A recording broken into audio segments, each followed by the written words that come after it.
بسم اللہ الرحمن الرحیم الحمد للہ وحدہ والصلاة والسلام علی من لا نبی بعدہ اما بعد اعوذ باللہ من الشیطان الرجیم بسم اللہ الرحمن الرحیم فویل للمصلین الذین هم عن صلاتهم ساہون الذین هم یراؤون ویمنعون الماعون صدق اللہ العظیم۔ گزشتہ ہفتے نماز کے فرائض اور واجبات ذکر کیے گئے تھے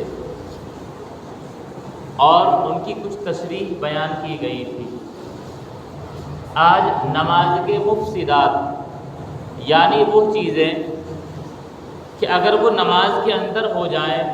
تو ان کی وجہ سے نماز ٹوٹ جاتی ہے، چاہے آدمی سجدہ سہو بھی کر لے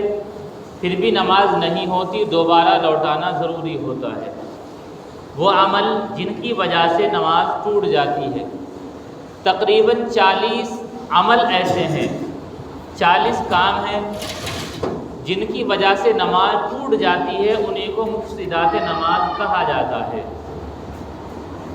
جس طرح نماز کے فرائض اور واجبات کا یاد رکھنا ضروری ہے تاکہ پتہ چلے کہ نماز کا کون سا فرض چھوٹ گیا، کون سا واجب چھوٹ گیا، نماز اگر صحیح ہوگی تو کیا شکل ہوگی، اسی طریقے پر نماز کے مفسدات کا بھی یاد ہونا ضروری ہے تاکہ پتہ چل جائے کہ ہمارے اس عمل کی وجہ سے نماز ٹوٹ گئی ہے، اب سجدہ سہو کرنے کا بھی کوئی فائدہ نہیں۔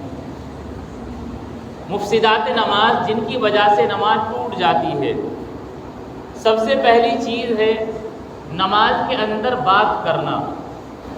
کسی سے بات کرنا، چاہے جان بوجھ کر بات ہو یا بھولے سے ہو جائے، ہر حال میں نماز ٹوٹ جاتی ہے، اب دوبارہ نماز پڑھنا ضروری ہے۔ جان بوجھ کر بات کرنا، جیسے آدمی کوئی آیا، آنے کے بعد اس کو اس سے تکلیف تھی برابر میں، اس نے نماز میں ہی اس طریقے پر کہہ دیا کہ زبان سے تلفظ ہو گیا، چاہے اس نے سنا یا نہیں سنا نماز ٹوٹ جائے گی۔ یا غلطی سے کہ اس کا بولنے کا ارادہ نہیں تھا، نہ یہ چاہ رہا تھا، لیکن نماز میں کوئی آیا، اچانک اس نے پوچھ لیا کہ کون سی رکعت ہے، اور اس کا کوئی ارادہ نہیں تھا، ایک دم منہ سے نکل گیا بغیر ارادے کے دوسری رکعت ہے یا تیسری رکعت ہے، تو یہ جان بوجھ کر نہیں بولا، بھول سے اور غلطی سے بولا ہے، غلطی سے بات کی ہے، پھر بھی نماز ٹوٹ جائے گی۔ تو نماز میں بات کرنا، چاہے جان بوجھ کر بات کرے یا غلطی اور بھول سے بات ہو جائے، نماز ٹوٹ جائے گی، اب دوبارہ پڑھنا ضروری ہے۔ نمبر 2، نماز کے اندر ایسی دعا مانگنا جو لوگوں کی بات چیت کے مشابہ ہو، لوگوں سے بات چیت کرنے جیسی ہو۔ مثلا آپس میں ہم کوئی بات کرتے ہیں، میں آپس میں کسی سے مثلا بات کی کہ بھئی مجھے موٹر سائیکل لینی ہے اور کون سی اچھی رہے گی، دوسری نے بتایا کہ بھئی سپر اچھی رہے گی وہ لے لو، یا کسی نے کہا کہ فلاں گاڑی لے لو وہ بہتر رہے گی، یہ عام بات چیت ہے۔ نماز میں اللہ سے ایسی ہی دعا کرتا ہے کہ یا اللہ مجھے تو یہ چیز دے دے، یا اللہ کہ کوئی آدمی عام طور سے کسی سے بھینس خریدنے گیا، نماز میں بھی اللہ سے دعا کرتا ہے کہ اللہ مجھے بھینس عطا فرما، حالانکہ چاہے بھلے عربی میں کہہ رہا ہے پھر بھی نماز ٹوٹ جائے گی، کیونکہ اس نے اللہ سے نماز کے دوران، نماز کے بعد نہیں، نماز پڑھتے ہوئے نماز کے دوران ایسی دعا مانگ لی اور اس طرح کی دعا مانگی کہ جس طرح کی بات چیت آپس میں انسان کیا کرتے ہیں، لوگ کیا کرتے ہیں، تو لوگوں کے مشابہ بات کی ہے تو بھی نماز ٹوٹ جائے گی۔ نمبر 3، نماز کے اندر ہی کسی کو سلام کرنا، چاہے بھولے سے ہی ہو تو بھی نماز ٹوٹ جائے گی۔ مثلا ایسا ہو سکتا ہے کہ یہ کہیں پڑھتا ہے اور استاد نے اس قدر سختی کر رکھی ہے سلام کرنے پر، یہ نماز پڑھ رہا تھا لیکن نماز پڑھتے پڑھتے استاد کا وہی خوف دل میں رہا کہ اگر سلام نہ کیا تو پٹائی ہوگی، بس نماز میں استاد کو دیکھ کر ہدک گیا اور اس نے فوراً سلام کر دیا، تو حکم یہ ہے کہ اس شخص کی نماز ٹوٹ جائے گی۔ یا ایسا ہوا کہ نماز کے درمیان نماز پڑھتے ہوئے کسی کے سلام کا جواب دے دیا، مثلا ہم مسجد میں سنتیں پڑھ رہے ہیں، نفل پڑھ رہے ہیں، کوئی بھی نماز ہے، کوئی آدمی باہر سے آیا، اس نے مسجد میں داخل ہوتے ہی فوراً سلام کیا، نمازی نے سوچا کہ ہو سکتا ہے سلام کرنا تو ثواب کی بات ہے، ثواب کا کام ہے، یا جواب دینا ثواب کا کام ہے، اس نے نیت باندھے سلام کا جواب دے دیا، تو اس شخص کی نماز ٹوٹ جائے گی۔ اب اس نماز کو دوبارہ پڑھنا ضروری ہے۔ اب اگر یوں ہی اس کو پورا کر لے تو یہ نماز ہوگی ہی نہیں، چونکہ یہ نماز ٹوٹ گئی ہے۔ تو نمبر 4 پر ہے کسی کا سلام کا جواب دینا، لیکن یاد رہے یہ سلام کا جواب زبان سے ہو۔ اگر اشارے سے یا گردن سے ایسا کر دیا تو نماز میں کراہت تو آ جائے گی، مکروہ تو ہو جائے گی، لیکن نماز نہیں ٹوٹے گی۔ نماز اسی وقت ٹوٹے گی جب سلام کا جواب زبان سے دے، اور زبان سے اتنا تلفظ ہو جائے کہ خود اس تلفظ کو سن لے کہ ہاں میں نے سلام کا جواب دیا ہے۔ نمبر 5، نماز کے دوران عمل کثیر کر لینا۔ عمل کے معنی آتے کوئی بھی کام کر لینا، اور کثیر اور قلیل 2 لفظ استعمال ہوتے ہیں۔ قلیل کے معنی تھوڑا اور کثیر کے معنی زیادہ۔ عمل قلیل کہیں گے تھوڑا عمل، عمل کثیر کہیں گے زیادہ عمل۔ تو عمل کثیر کا مطلب کہ نماز میں کوئی زیادہ کام کر لینا، اس سے نماز ٹوٹ جائے گی۔ لیکن اب اس کی حد بندی کیسے ہو کہ یہ عمل کثیر ہے یا عمل قلیل ہے؟ اس کی ایک جامع مثال یہ ہے، جامع تشریح، کہ نمازی کو اگر کوئی عام دیکھنے والا شخص یہ سمجھے کہ نماز میں نہیں ہے، اس کام کو کرتے ہوئے کسی نے دیکھا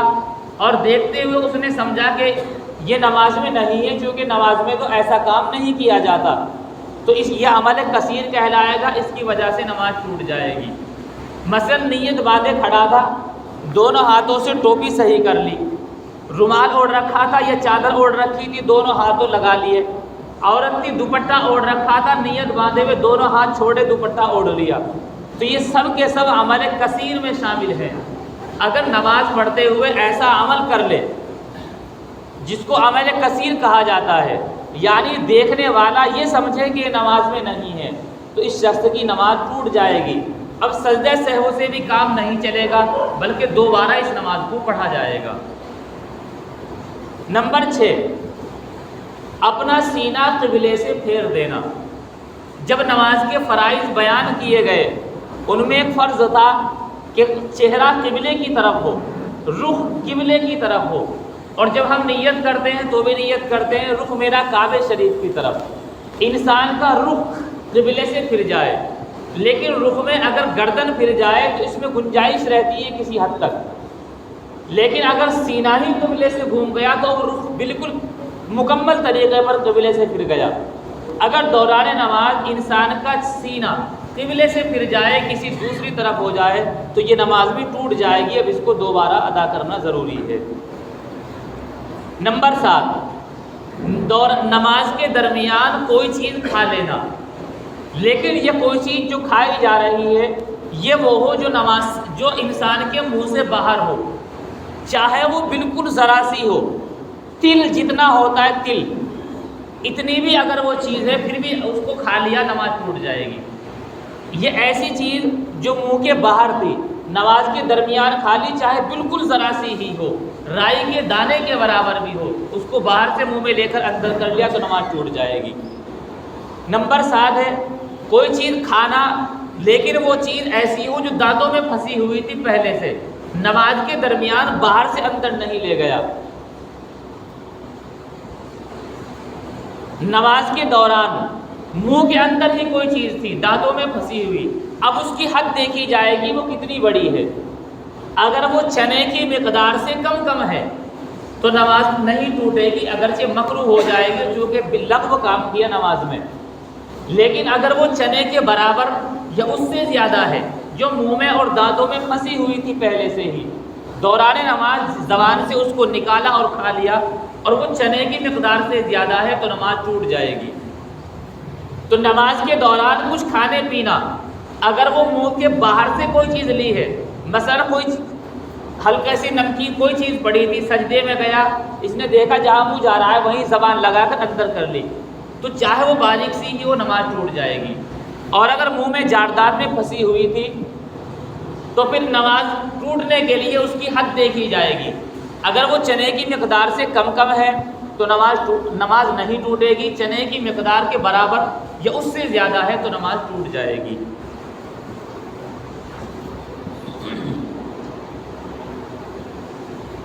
نمبر 9،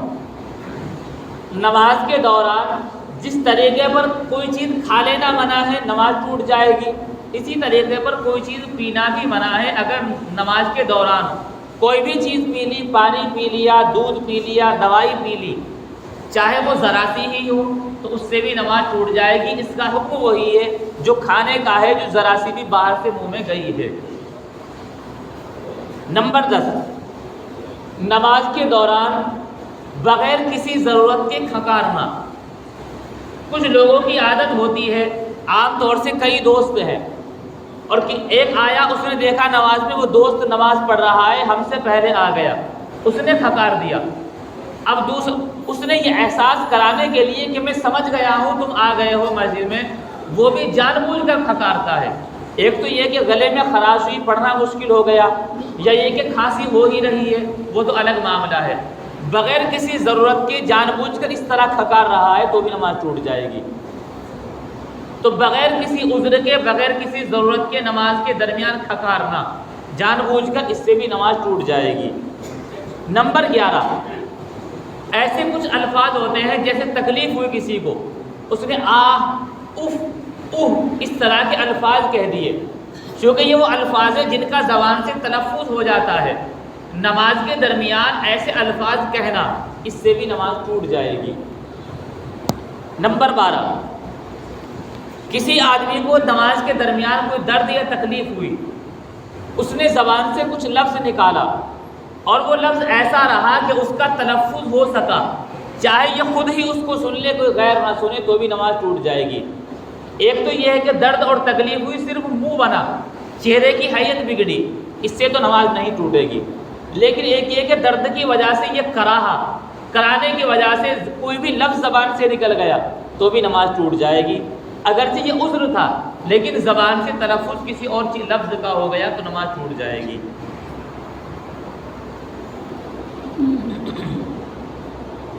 نمبر 13، نماز میں کسی نے چھینکا یا کسی نے بھی چھینکا، یہ نماز میں تھا،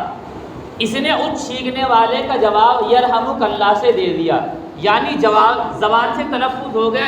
یرحمک اللہ کہا، تو بھی اس شخص کی نماز ٹوٹ جائے گی. اسی طریقے پر کچھ الفاظ ایسے ہیں جو جواب بننے کی صلاحیت، جواب میں جن کو استعمال کیا جاتا ہے، جواب کے لیے کوئی بھی لفظ استعمال کرے نماز ٹوٹ جائے گی. مثلا یہ نماز میں تھا، اس نے کسی کافر اور مشرک کو اللہ کی ذات کے لیے شرکیہ لفظ استعمال کرتے ہوئے سنا، نعوذ باللہ کسی نے اللہ کی شان میں گستاخی کی، اس نے دوران نمازی کلمہ شہادت پڑھ لیا، کلمہ توحید پڑھ لیا، تاکہ یہ اللہ کی توحید کی گواہی دے، لا الہ الا اللہ محمد الرسول اللہ. چونکہ یہ اس شخص کا جواب دے رہا ہے تو اس شخص کی نماز ٹوٹ جائے گی. اسی طریقے پر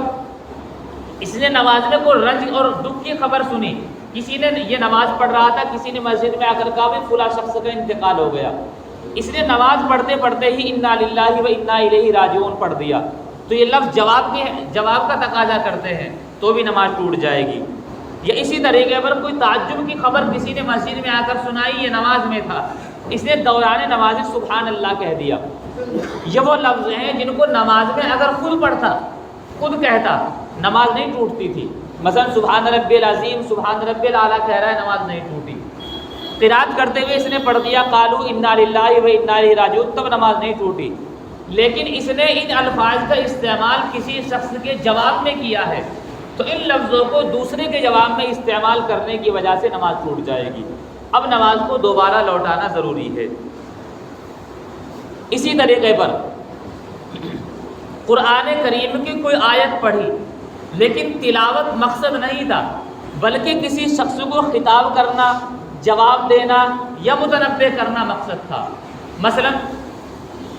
قرآن کریم کی ایک آیت ہے یا یحییٰ خذ الکتاب بقوہ، قرآن کریم کی آیت ہے، ترجمہ ہے اس کا اے یحییٰ کتاب کو مضبوطی سے پکڑو. اگر یہ نماز پڑھ رہا تھا اور سورہ مریم کی تلاوت کرتے ہوئے جا رہا ہے، یہ لفظ آ جائے تب تو کوئی حرج نہیں، قرآن کریم کی آیت پڑھی، لیکن نماز پڑھتے ہوئے قرات تو کچھ اور تھی، یا رکوع میں تھا، سجدے میں تھا، کہیں پر تھا، اس نے دیکھا کہ یحییٰ نام کا کوئی آدمی قرآن شریف کو ویسے ہی یا کسی کتاب کو ویسے ہی پکڑ کر لے جا رہا ہے،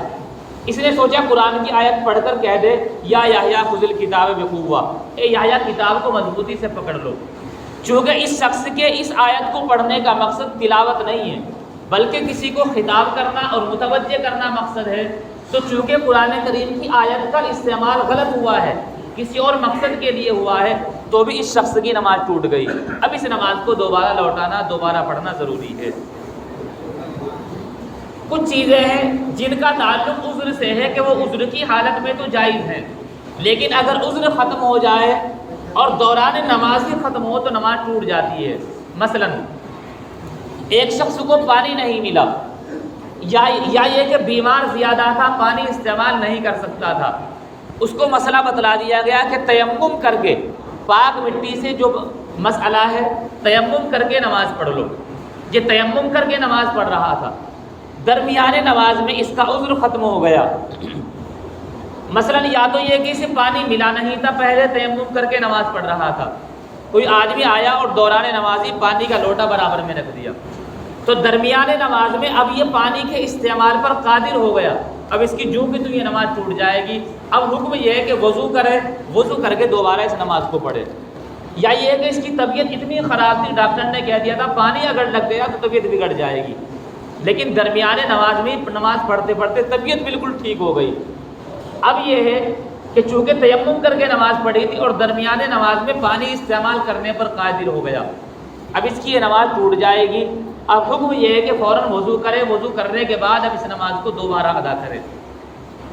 یا اسی طریقے پر سردیوں میں چمڑے کے موزے پہنے جاتے ہیں، ایک شخص نے موزے پہنے مثلا آج 12 بجے، وضو کر کے کامل طہارت پر پہنے، وضو ٹوٹ گیا اسی وقت، تو اس کا حکم یہ ہے کہ اب یہ اگر مسافر نہیں ہے تو 24 گھنٹے تک ان پر مسح کر سکتا ہے، اور جو ہی 24 گھنٹے پورے ہوں گے 25واں گھنٹہ آئے گا تو اب اس کی موزوں کے جو مسح کی مدت تھی وہ ختم ہو جائے گی۔ اب حکم یہ ہے یا تو پوری وضو کرے، انہیں اتار کر پیر بھی دھوئے پھر لوٹائے، اور اگر پہلے سے وضو تھی تو حکم یہ ہے چاہے وضو کر لے، چاہے صرف موزے اتار کر پیر دھوئے اور پھر موزے پہن لے، یعنی جو مدت پوری ہو چکی تھی اب اس کو رینیو کیا جا رہا ہے، دوبارہ پیر دھو کر پہنا جا رہا ہے۔ اب یہ نماز پڑھ رہا تھا، 2 رکعت تو اس نے پڑھ لی 24 گھنٹے پورے ہونے سے پہلے، اور 2 رکعت اس وقت میں ادا کی گئی جب اس کا وقت پورا ہو چکا تھا، تو موزوں کے مسح کی جو مدت 24 گھنٹے تھی وہ درمیانے نماز میں پوری ہو گئی، تو اس کی نماز ٹوٹ جائے گی۔ اب حکم یہ ہے کہ چونکہ وضو ہے، جائے پیر دھلے، پیر دھل کر چاہے پہنے یا نہ پہنے اب دوبارہ نماز کو پڑھے گا، تب دوبارہ نماز لوٹائی جائے گی۔ اسی طریقے پر ایک معذور شخص وہ ہے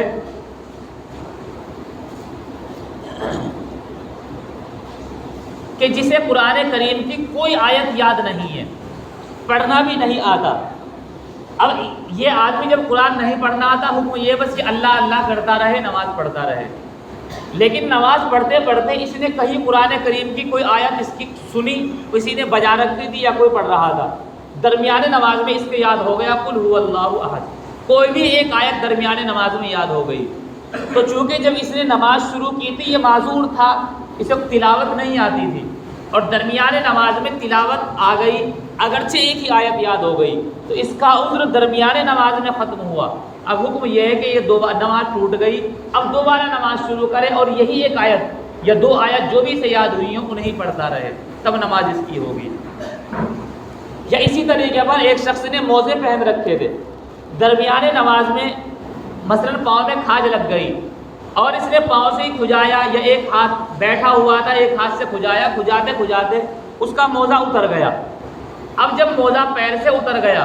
تب حکم یہ ہے کہ موزے کی جو مدت تھی وہ خود بخود ختم ہو گئی، اب پیر کو دھونا واجب ہے، تو اب اس شخص کی نماز موزہ اترنے کی وجہ سے ٹوٹ گئی۔ اب اس کی 2 شکلیں ہیں، اگر عمل کثیر ہو گیا تھا کہ اس نے ایسا عمل کیا کہ دیکھنے والا سمجھے کہ نماز میں نہیں ہے، تب اس کی نماز عمل کثیر کی وجہ سے ٹوٹی، اور اگر عمل قلیل تھا، تھوڑا عمل تھا، تو اس شخص کی نماز موزہ اترنے کی وجہ سے ہوئی، ٹوٹ گئی ہے۔ اب اس کا حکم یہ ہے کہ جائے، پاؤں دھلے، موزہ پہنے نہ پہنے، اپنی نماز کو دوبارہ شروع کرے، دوبارہ ادا کرے۔ اسی طریقے پر ایک معذور شخص ہے جس کے پاس کپڑا نہیں ہے، حالانکہ نماز میں سطر چھپانا فرض ہے، لیکن ایک شخص کو کپڑا نصیب ہی نہیں ہوا، اب یہ معذور ہے، ننگا نماز پڑھ رہا ہے، لیکن نماز پڑھتے پڑھتے بیچ میں اسے کہیں سے کپڑا مل گیا، کسی نے لا کر دے دیا، ہوا میں اڑ کر آ گیا، کیسے بھی اس کے پاس کپڑا آ گیا، تو ایسا شخص جب نماز شروع کی تھی معذور تھا، ننگا پڑھ رہا تھا، لیکن درمیانے نماز میں عذر ختم ہو گیا تو اس کی نماز خود بخود ٹوٹ گئی۔ اب حکم یہ ہے کہ یہ شخص کپڑا پہنے، اپنے سطر کو چھپائے، پھر دوبارہ نماز شروع کرے، اس نماز کو دوبارہ پڑھا جائے گا۔ اسی طریقے پر ایک شخص مجبور اور معذور یہ ہے کہ اس قدر کمزور، ایسا بیمار کہ نماز اشارے سے پڑھ رہا تھا، رکوع سجدے بھی نہیں ہو رہے تھے، لیکن درمیانے نماز میں اللہ کی قدرت ایسی ہوئی کہ بدن میں طاقت آ گئی، نماز پڑھتے پڑھتے ہی رکوع سجدے پر قادر ہو گیا۔ تو چونکہ جب نماز شروع کی تھی یہ معذور تھا، اجازت دی گئی تھی، درمیانے نماز میں عذر ختم ہو گیا تو یہ نماز ختم ہو گئی، نماز ٹوٹ گئی۔ اب حکم یہ ہے کہ دوبارہ نماز کو شروع کرے، اشارے سے نہیں کرے گا، چونکہ اب یہ رکوع سجدے پر قادر ہو گیا تو رکوع سجدے والی نماز اب دوبارہ پڑھے گا۔ اسی طریقے پر ایک شخص صاحب ترتیب ہے۔ صاحب ترتیب کہتے ہیں وہ شخص بالغ ہونے کے بعد سے جس کی کوئی نماز چھٹی نہ تو چھٹی ہو، قضا بھی نہ ہوئی ہو، اور اگر نماز قضا ہو گئی تو اس کے ذمے میں قضا نمازوں کی تعداد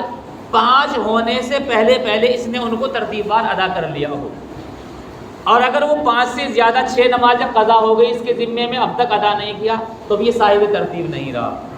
تو صاحب ترتیب جس کی بالغ ہونے کے بعد سے کوئی نماز نہ تو چھٹی ہو اور قضا بھی نہ ہوئی ہو، اور اگر قضا ہو بھی گئی تو ان قضا نمازوں کی تعداد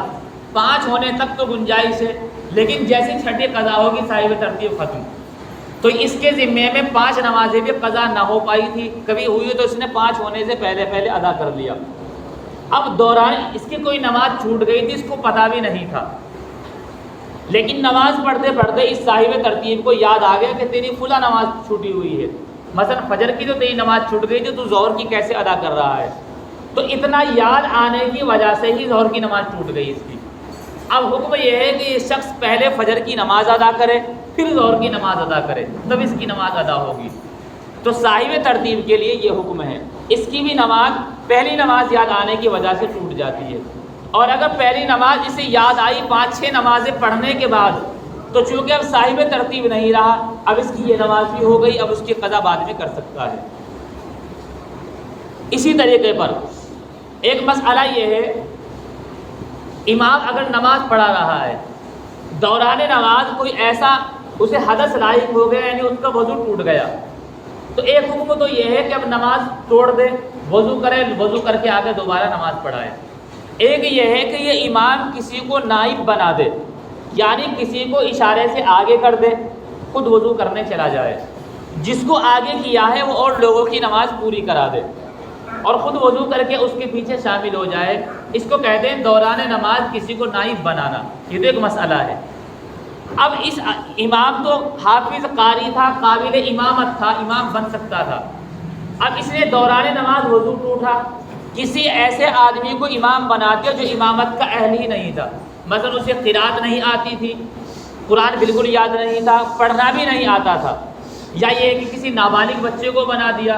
تو ایسے شخص کو امام اپنا نائب بنا دیا جو اہل نہیں تھا، اس کو نائب بناتے ہی اس کی بھی نماز ٹوٹ جائے گی، اور اس کی نماز ٹوٹتے ہی سب لوگوں کی نماز ٹوٹ جائے گی۔ اب حکم یہ ہے کہ دوبارہ کوئی قابل شخص ان لوگوں کو نماز پڑھائے، اور اگر کسی اہل کو نائب بنا دیا تو نماز ہو جائے گی، لیکن اگر نا اہل کو اپنا نائب بنا دیا تو سب کی نماز ٹوٹ جائے گی۔